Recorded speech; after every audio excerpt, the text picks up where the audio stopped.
salaamaaleykum amis internautes seen xarit Lamine Assef Diallo am mbégte ak contentement bu rëy di leen retrouver seen émission en route vers la coupe du monde bi nga xamante ni dina am fële ci États-Unis du 11 juin au 19 juillet donc pour la première fois 48 pays 48 nations avec leurs stars vont se retrouver dans 3 pays, une chose inhabituelle.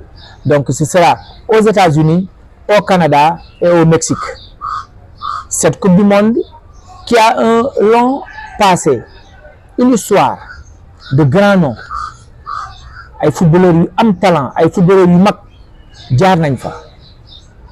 Te bu ñu nee footballeurs yu mag xel yi dinañ dem ci Pelé. Bu ñu nee footballeurs yu mag xel yi dinañ dem ci Rummenigge. bu ñu nee footballeur yu mag xel nañ dem ci le grand Diego Armando Maradona wala Johan Cruyff, Michel Platini, Roberto Baggio ba ci ñu mujj ñëw ñoom Lionel Messi, ñoom Kylian Mbappé, ñoom Sadio Mané, ñoom Mohamed Salah. Donc coupe du monde boobu noonu lañ leen di présenter nag tey à travers les poules comme niñ leen ko waxee 48 équipes, ce qui n'est pas une mince affaire.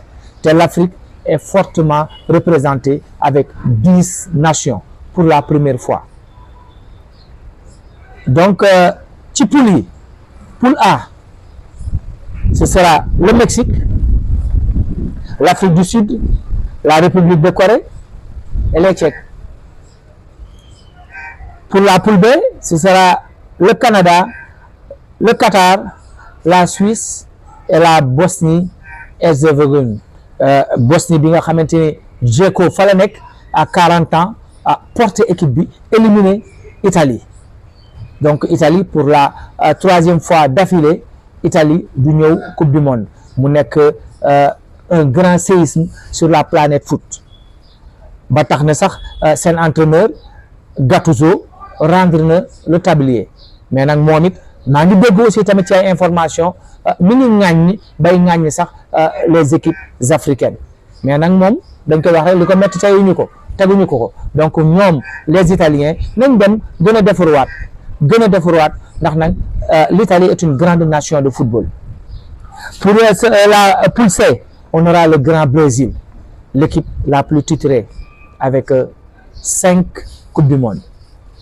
Le Brésil de Ronaldo, le Brésil de Vava, de Garrincha, de Pelé, le Brésil de Zagallo, le Brésil de Zico, le Brésil de Falcao, le Brésil du grand Ronaldo, le Brésil que l'on attend à chaque édition, mais qui depuis 4 ou 5 éditions ne parvient pas à s'imposer. Cette grande équipe du Brésil sera logée au niveau de la poule C, en compagnie du Maroc bi nga xamante ni lors de la dernière édition def na li nga xamante ne benn nation africaine musu ko def moom mooy accéder dans le carré d'as mu nekk une grande première. Le Maroc de Achraf Hakimi, Maroc bi nga xamante ni moom la Sénégal nañ gagné barki Dembo Ndiaye finale Coupe d'Afrique des Nations te ba léegi aussi tamit am na ay controverses yu ci am au niveau de la tasse dossier bi mi ngi foofu noonu donc une affaire à suivre. Cette équipe du Maroc sera logée dans la poule C en compagnie des Haïtiens. Haïti pour la première fois day ñëw ànd ak aussi tamit Écosse. Poule D, on aura les États-Unis, voilà, donc ñoom ñoo koy organiser avec le Paraguay, l'Australie et la Turquie. Au niveau de la poule E, on aura l'Allemagne aussi tamit multi vainqueur. L'Allemagne avec